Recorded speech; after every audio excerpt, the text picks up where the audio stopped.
Bonjour mes amis, que Dieu vous bénisse tous, que le Saint-Esprit vienne illuminer la pensée, le cœur, la compréhension de chacun pour que chacun puisse avoir une communion, une relation avec lui à travers sa très sainte parole. Bien, ce que je voulais vous dire, nous sommes en train de parler à ce sujet, beaucoup des vierges folles, les folles étaient folles parce que elles se sont défocalisées, elles ont méprisé, dédaigné, elles n'ont pas fait cas du royaume des cieux. Parce que c'est comme Jésus a dit, le royaume des cieux sera semblable, comparé à 10 vierges. 10 vierges. Donc, il parle des 5 vierges prudentes, sages, et des 5 vierges folles. Et j'aimerais focaliser avec vous aujourd'hui les 5 vierges sages, prudentes. Pourquoi étaient-elles prudentes? Pensez bien, pensez avec moi. Raisonnez avec moi. Vous êtes une personne qui a reçu le Saint-Esprit. Vous êtes une vierge sage. Pourquoi êtes-vous sage? Pourquoi avez-vous reçu le Saint-Esprit? Pourquoi avons-nous reçu le Saint-Esprit?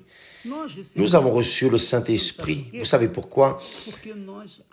Parce que nous avons raisonné, nous avons pensé dans la parole de Dieu et nous avons cherché à la suivre, à lui obéir, à la pratiquer.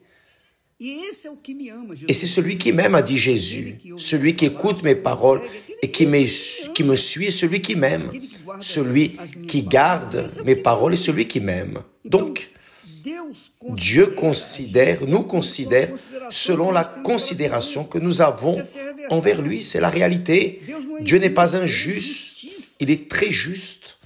Donc, quand une personne arrive au point de raisonner, de penser les paroles du Seigneur Jésus et de les mettre en pratique, c'est-à-dire leur obéir, c'est comme les enfants obéissants. Les 5 vierges sages, elles étaient prudentes, elles étaient sages parce qu'elles ont obéi, elles ont cherché à obéir à la parole de Dieu, à la parole de Dieu. Et à cause de cela, elles ont cherché le Saint-Esprit, le royaume des cieux, pour leur intérieur. Quand elles ont reçu le Saint-Esprit, elles étaient aptes pour aller à la rencontre du fiancé, parce qu'elles avaient l'esprit du fiancé en elles. Elles étaient avec le royaume des cieux.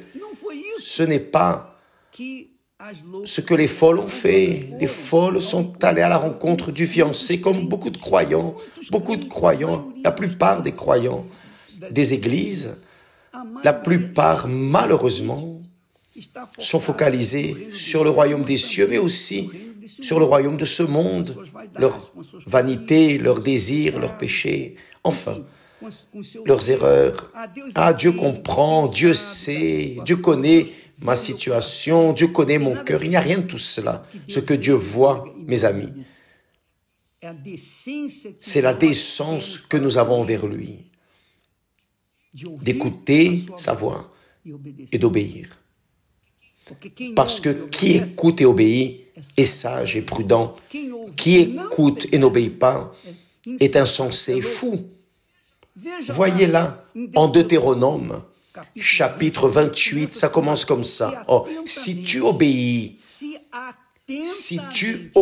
à la voix, à ma parole, mes commandements, si tu obéis, les bénédictions vont t'atteindre, les bénédictions vont te suivre. Ce n'est pas nous qui allons après les bénédictions, mais quand la personne écoute la parole de Dieu, mais n'écoute pas attentivement. Elle ne cherche pas à obéir, à pratiquer. Qu'est-ce qui se passe? Elle devient rebelle. Elle marche, elle va à la rencontre du fiancé à sa façon. À sa façon. Et disons de passage, une façon, vous savez déjà comment c'est. Donc mes amis, les vierges sages, prudentes, ont obéi. Elles ont été extrêmement attentives avec leur foi, leur relation avec Dieu, avec l'autel. Tandis que les vierges folles n'ont pas donné d'attention à l'autel. Elles étaient préoccupées avec l'offrande. Elles étaient préoccupées avec l'or du temple et non avec le temple qui bénit, avec l'autel qui bénit, qui est le Saint-Esprit. Pensez-y. Donc, si vous n'avez pas encore reçu le Saint-Esprit, il y a encore le temps pour vous, pour le recevoir, parce que toujours, Jésus sera avec les bras grands ouverts pour tous ceux qui l'invoquent avec sincérité, avec sérieux, qui veulent véritablement la chose correcte, parce que Dieu est justice. Elles veulent marcher dans la justice, elles veulent obéir. Quiconque est juste obéit à la parole de Dieu. Qui est injuste essaye de faire les choses à sa manière. Et là, se fracasse et devient comme les vierges folles dans ce monde. Et elles ne sortent pas de cette misère maudite qu'elles vivent. Je ne parle pas seulement au sujet de conditions financières, d'argent, mais aussi dans le sens du vide, de la misère spirituelle qu'elles vivent. Et c'est le pire. La plus grande malédiction que la personne a n'est pas à l'extérieur, c'est en elle. C'est en elle. Et beaucoup de personnes finissent par se tuer parce qu'elles ne supportent plus la malédiction de la dépression. Pourquoi? Parce que la dépression, c'est une absence palpable de la présence de Dieu. C'est une absence de l'Esprit de Dieu. C'est une absence du royaume des cieux.